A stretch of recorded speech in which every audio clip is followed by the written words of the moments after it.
Защо е нужно да говорим за емоциите? Защото много от нас не си признават, че изпитват емоции. Нека да те попитам, чувстваш ли се понякога, често, рядко, напрегнат, изнервен, ядосан, емоционално нестабилен, отчаян, самотен, негодуващ, унеправдан, щастлив, с късмет, благодарен, радостен? Всичко това са емоции, които всеки от нас изпитва и трябва да изпитва. Ние сме преди всичко хора и нашите човешки мозъци са създадени за да изпитват емоции. Това, което реално ни отличава от останалата част от живите същества на Земята, е изпитването на емоции и способността ни да реагираме според тези емоции. Нека да го кажа така. Много често хората, които стигат до мен, се оплакват споделят, те за това и търсят помощ, така споделят за емоции, които изпитват в ежедневния си живот, в отношенията с най-близките си, в работата си, в това, което се случва около тях ежедневно. И те търсят помощ, защото нивото на тези емоции вече е станало прекалено голямо и те не могат да се справят сами. Здравейте и добре дошли в днешното видео. Аз съм Гергана Радович, холистичен терапевт и специалист по съня. И днес ще си говорим за ефективните начини за справяне с емоциите. Лесно е да се почувстваш физически, психически, емоционално и физически претоварен в наши дни. Всички ние сме затрупани от задачи, всички ние преживяваме различни неща и тези емоции ни карат да изпитваме повече стрес, отколкото ни се иска.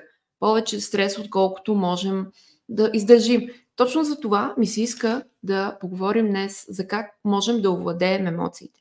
Затова първата стъпка, която ми се иска да споделя, е да отделиш време за себе си в календар.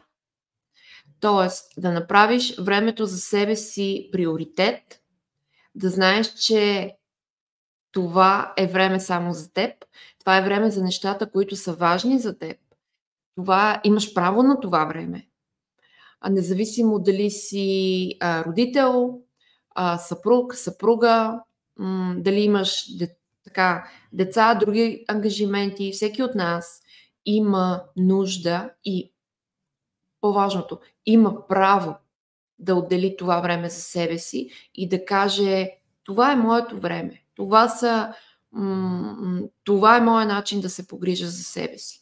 Сега, това време може да се различава като продължителност. За някой може да е 20 минути, за други може да е 2 часа. Няма един период, който да отговаря на потребностите и на живота на всеки един от нас. Блокирай в календара си време за теб самата. Може да го направиш предварително, в началото на месеца, а можеш да го правиш седмица за седмица, можеш да го правиш и ден за ден. Ако програмата ти е доста гъвкава и не можеш да предвидиш нищо предварително, но положи усилия, блокирай това време и прави това, което е важно за теб. Това може да са любими занимания, може да е тренировка, може да е нещо свързано с духовното ти развитие, с интелектуалното ти развитие. Нещо, което е важно за теб. Не това, което би било добре за другите, т.е. в това свободно време за себе си не ти препоръчвам да правиш неща, които са добре за другите. Препоръчвам ти да включиш неща, които са добри за теб. Как обаче да блокираш това време, когато имаш много работа, когато имаш ангажименти, когато се грижиш за малки деца или за възрастни хора? Започни с това, което най-лесното нещо, което можеш да направиш в този момент. Може да са 5 минути, може да са 10 минути, може да са 30 минути. Започни оттам. Не си мечтай за времето, в което ще имаш на разположение целия ден за себе си. Времето, когато ще се пенсионираш. Времето, когато децата ще заминат в университета или ще станат самостоятелни.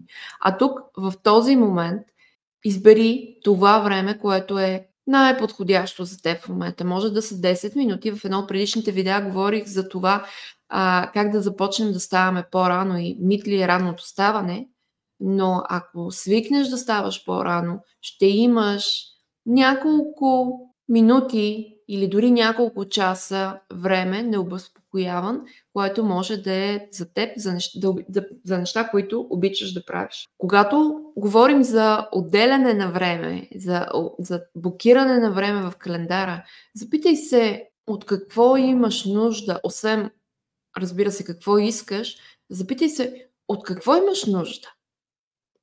Кое е нещото, което тялото ти желае или за което душата ти копнее в момента?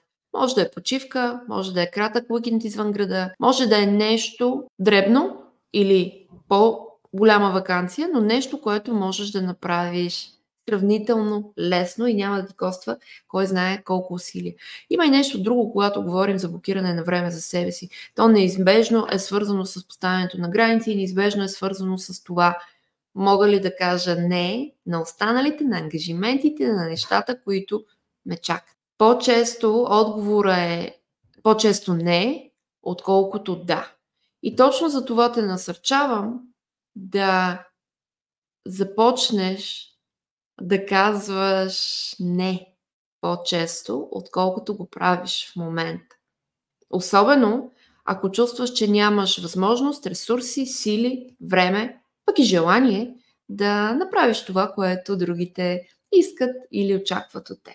Много от клиентите, които стигат до мен, споделят, че да, много е хубаво да имат време за себе си, да, много е хубаво да започнат така да го прилагат, да го планират, но в същото време те се прибират от работа и установяват, че имат още какво да свършат, трябва да отговорят на имейли или някой им се обажда и ги моли да свършат нещо и те се втурват да го вършат. Тоест ние самите много често не си даваме време, право, ясни ограничения, не поставяме ясни граници между нас и околните.